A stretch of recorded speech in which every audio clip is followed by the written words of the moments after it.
Hello, my name is Sean Daly, and today we're going to be looking at how to remove potassium hydroxide or lye from electronics.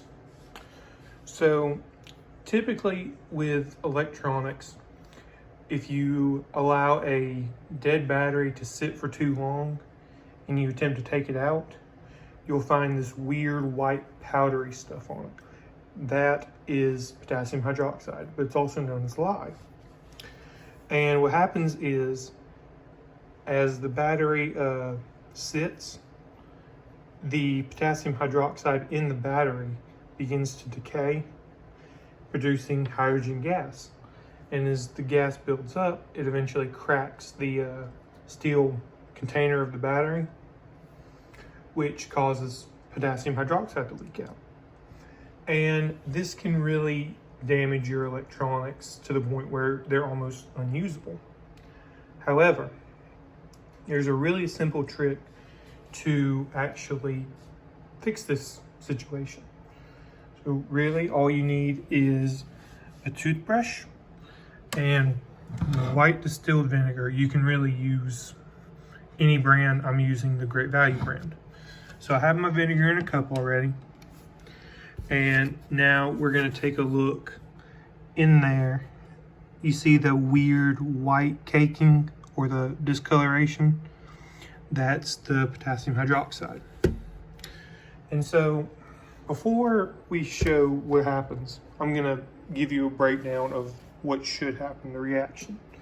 So the powdered potassium hydroxide, which is this, should react to the liquid acetic acid, also known as vinegar.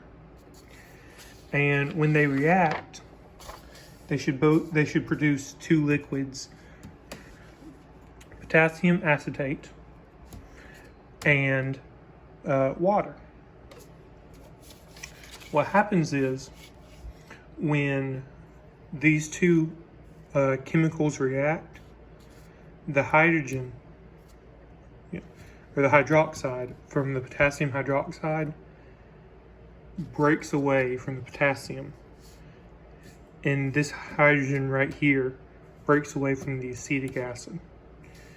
And so the hydrogen and the hydroxide combine to form water. And then the potassium and the acetate combine to form potassium acetate.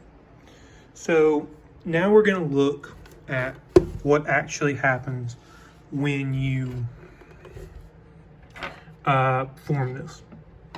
So you just dip your toothbrush in the vinegar. I would recommend using a separate toothbrush for this, one that you will never use again. And so then you see those bubbles down there? That is the reaction taking place.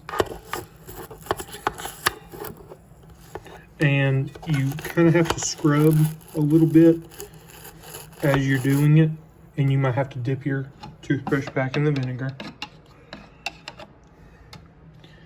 And you just try and work it your way in there so you make sure you get everything.